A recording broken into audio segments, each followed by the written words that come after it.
Live from New Delhi, you're watching DD India Live, India's voice to the world. I'm Ramesh Ramachandran. Coming up in the next 30 minutes. India's ruling party tables bill to hold simultaneous national and state elections.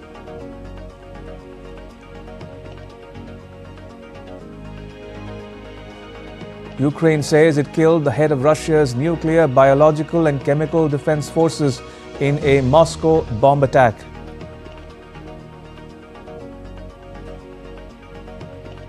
And EU opens a formal investigation into TikTok following allegations that the platform was used by Russia to influence the result of Romania's now annulled presidential election.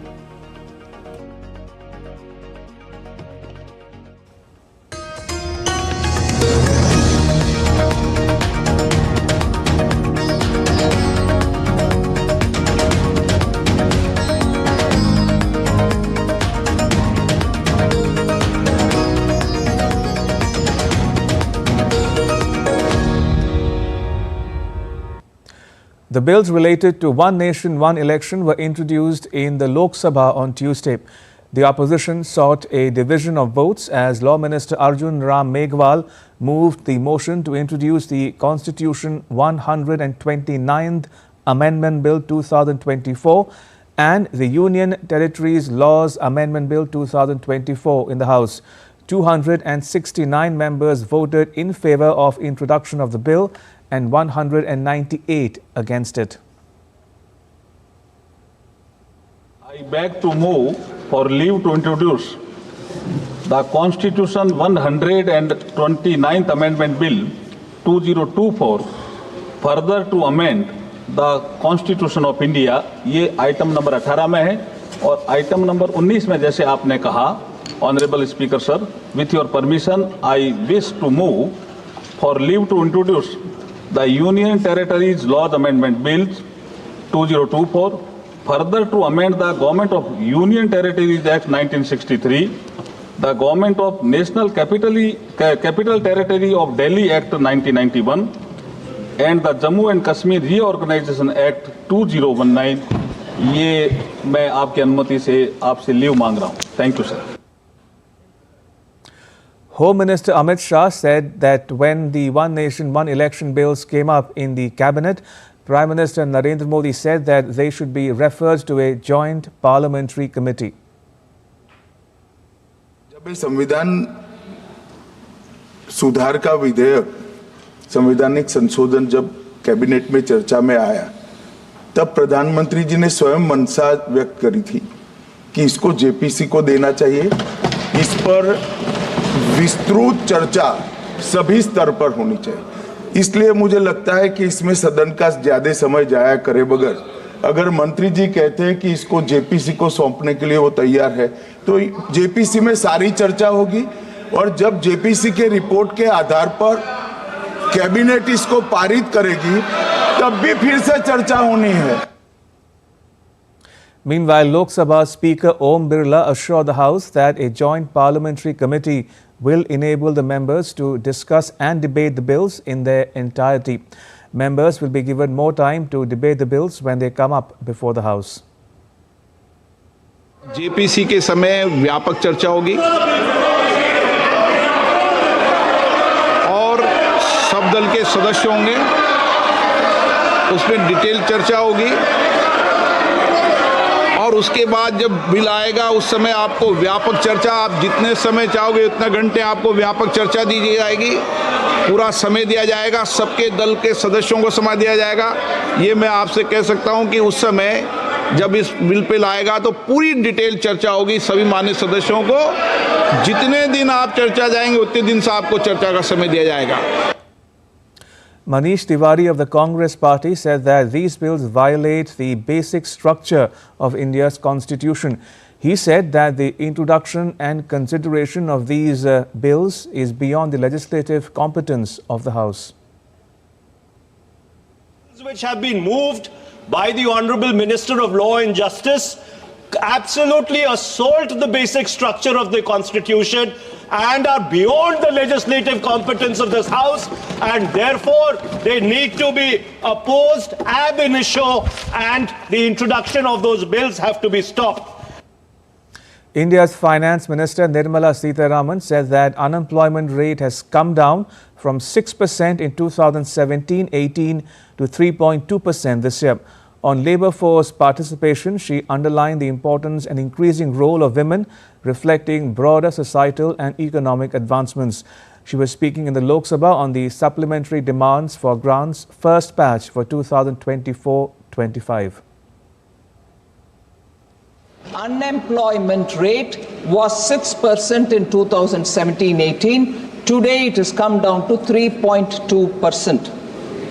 And this is accompanied by a rise in the labour force participation ratio and worker to population ratio figures as well. A very important factor is the gender component, madam. The female labour force participation rate has been on the rise for the past 6 years, from 24.5% in 2018-19 to 41.7% in 23-24, and we'll be glad to know that this is largely driven by rising participation of rural women into the labour force. India's Prime Minister Narendra Modi attended a program in Jaipur that marks the completion of 1 year of the government of Rajasthan.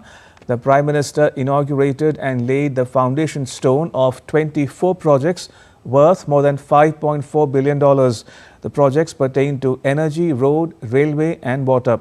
In his address, the Prime Minister said that the national and state governments were working for the all-round development of the state. He was joined on the occasion by the Chief Ministers of Rajasthan and Madhya Pradesh. Rajasthan में पानी की चुनौती का स्थायी समाधान करेंगे।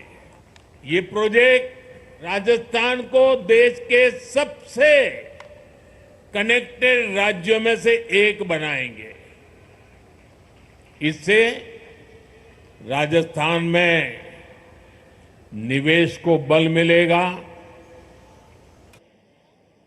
रोजगार के अनगिनत अवसर बनेंगे, राजस्थान के टूरिज्म को, यहां के किसानों को, मेरे नौजवान साथियों को इससे बहुत फायदा होगा। Earlier, the Prime Minister held a roadshow in Jaipur where he was greeted by thousands of supporters.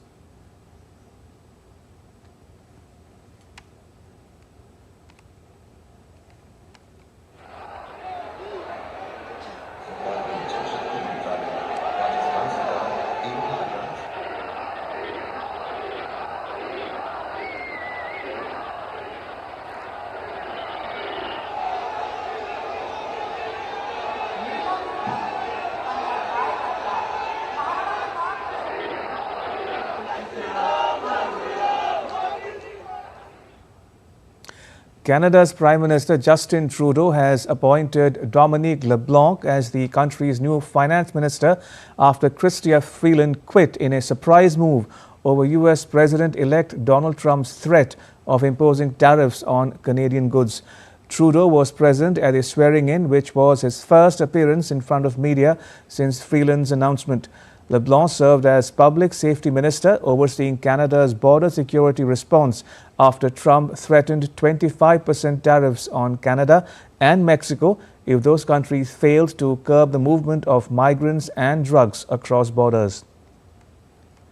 Freeland resigned from her post, citing disagreements with Trudeau on how to respond to Trump's threat. She wrote in a resignation letter that Trudeau and her have been at odds about the best path forward for Canada. Her resignation came hours before she was due to provide an annual fiscal government update in the country's legislature. And following the resignation of his Deputy Prime Minister, Canada's Prime Minister Justin Trudeau acknowledged that it's not been an easy day for him. Addressing a fundraiser event, Trudeau spoke about the importance of unity and collaboration. Chrystia Freeland, who was also served as finance minister, resigned from her post, citing disagreements with Trudeau on how to respond to incoming US President-elect Donald Trump's tariff threats. Easy day, but I wanted to come here tonight and speak with you, dedicated, devoted members of the Liberal Party. Canada is the best country on earth, but it's not perfect. That's why I wake up every single day thinking about how to make this nation work better for all Canadians. That mission to consistently put in the work so that we're living up to our ideals and values, that's at the core of what makes us Liberals. And it's why you show up here, even on the toughest days, as a party. The head of Russia's nuclear protection forces, Lieutenant General Igor Kirillov, accused by Ukraine of using chemical weapons against its troops, was assassinated in Moscow on Tuesday morning local time. Kirillov and his deputy were killed in a bomb explosion. Ukraine's intelligence service was allegedly behind the attack. The device was concealed in an electric scooter. The blast took place outside an apartment building southeast of the Kremlin. The attack comes ahead of the third anniversary of the Ukraine-Russia conflict. The European Union has started an investigation against TikTok following allegations that the platform was used by Russia to sway the Romanian presidential election, which was eventually annulled. The probe is being conducted under the Digital Service Act after TikTok allegedly failed to assess and mitigate systemic risks. This comes after Romania's Constitutional Court annulled the presidential election by ruling that the election was marred by far-right candidate Călin Georgescu.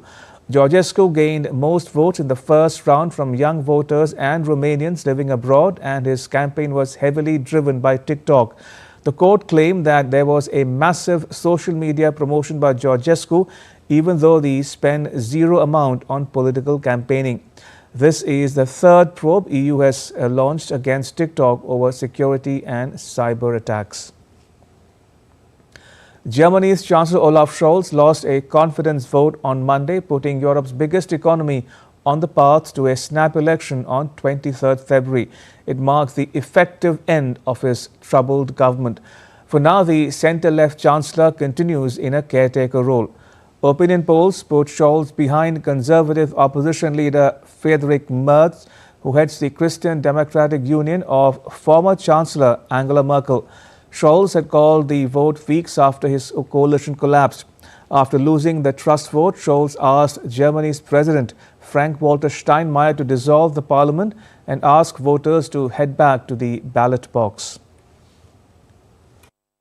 We owe our citizens decency and seriousness, as I have already said, but the reason for my decision to end the coalition government was something else. It was caused by an even more important question, namely the question of whether and how we invest in our country. Powerful and determined or small-minded and despondent, everything else depends on this question. Our security, our future prosperity, the competitiveness of our economy, good work and education, and last but not least, social cohesion in the country. Turkey's President Recep Tayyip Erdogan met with European Commission President Ursula von der Leyen ahead of talks in Ankara on Tuesday. Erdogan held a joint press conference with von der Leyen. He said he agreed with the EU Commission on the need to establish an inclusive administration in Syria. The talks between the two follow the announcement by the EU that it would launch an air bridge operation to deliver an initial 50 tons of health supplies to Syria via Turkey. Always maintained our presence in Syria to support those in need, while respecting the principle no contact, no cooperation, no funding to the Assad regime. But now we have to step up and continue our direct engagement with HTS and other factions. Still to come on DD India Live. A judge rejects Trump's bid to dismiss his hush money conviction, says no immunity for unofficial acts. And Israeli officials travel to Qatar for talks on a Gaza ceasefire deal.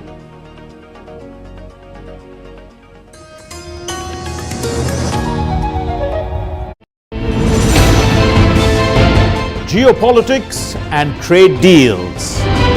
Economic challenges amid development. Hard work and the path to prosperity. It's the economy always. Between walkers, money is what money does and says. Supply creates its own demand. Between the bulls pulls and bears tears. When supply chains globalization and India rises to the podium. We'll get you centered with the Economic Brief at 8 p.m. every Thursday on DD India.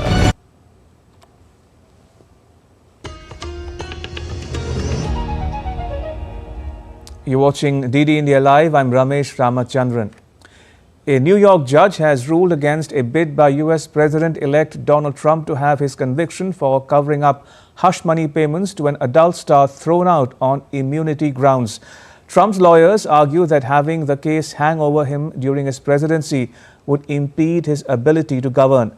He was initially scheduled to be sentenced on 26th November, but Justice Juan Merchan pushed it back indefinitely after Trump defeated Democratic Vice President Kamala Harris in the 5th November election. The case stemmed from a $130,000 payment that Trump's former lawyer Michael Cohen made to adult star Stormy Daniels. Trump pleaded not guilty and called the case an attempt by Bragg, a Democrat, to harm his 2024 campaign.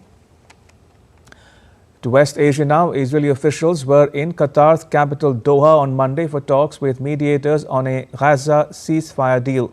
The talks also covered a hostage prisoner exchange between Israel and Hamas. The talks focused on bridging the gaps between Israel and Hamas on a deal that US President Joe Biden had outlined on 31st of May. Qatar, along with United States and Egypt, has been involved in months of behind-the-scenes negotiations for a truce in Gaza and release of hostages. The efforts have gained momentum in recent weeks, but no breakthrough has been achieved so far. Israel's Defense Minister Israel Katz said on Monday that Israel is closer than ever to reaching a prisoner swap deal with Hamas. He said a potential exchange deal is expected to gain majority support in Prime Minister Benjamin Netanyahu's cabinet. The mayor of Taiwan's capital, Taipei, says a dialogue trumps confrontation and called for peace in his address to the annual Taipei-Shanghai City Forum. I am the democratically elected mayor of Taipei City. I have to express my sincere expectations for peace and development across the Taiwan Strait. I feel there ought to be more dialogue and less confrontation, more olive branches of peace and less sour grapes of conflict, more lights from fishing boats to adorn the sunset, less of the howls of ships and aircrafts.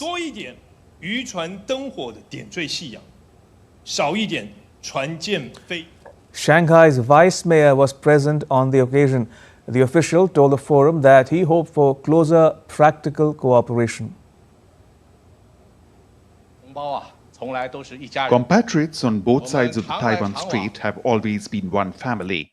We often come and go, getting closer and closer to each other.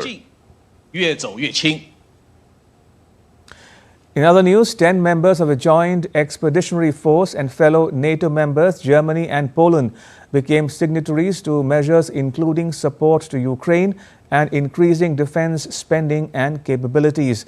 The meeting in Estonia's capital, Tallinn, mainly focused on increasing support to Ukraine by measures that add to Russia's cost of waging the war. It's also proposed to increase the defense expenditure from the current 2% to 3%. The Joint Expeditionary Force includes Denmark, Estonia, Finland, Iceland, Latvia, Lithuania, the Netherlands, Norway and Sweden, and is headed by the United Kingdom. India's Prime Minister Narendra Modi on Tuesday expressed deep sorrow over the devastation wrought by cyclone Chido in Mayotte and assured France of India's unwavering support, offering all possible assistance. In a post on microblogging site X, the Prime Minister wrote, and I quote, "Deeply saddened by the devastation caused by cyclone Chido in Mayotte, my thoughts and prayers are with their victims and their families. I am confident that under President Emmanuel Macron's leadership, France will overcome this tragedy with resilience and resolve. India stands in solidarity with France and is ready to extend all possible assistance," unquote. In Bangladesh, the High Court on Tuesday reinstated the constitutional provision for a non-party caretaker government system to oversee parliamentary elections.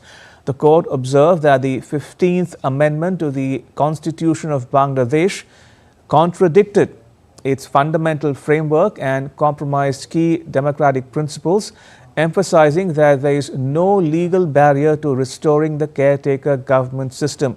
A High Court bench comprising Justice Farah Mahboob and Justice Debashish Roy Chaudhary made these remarks while delivering its verdict on the controversial 15th Amendment and the abolition of the caretaker government system.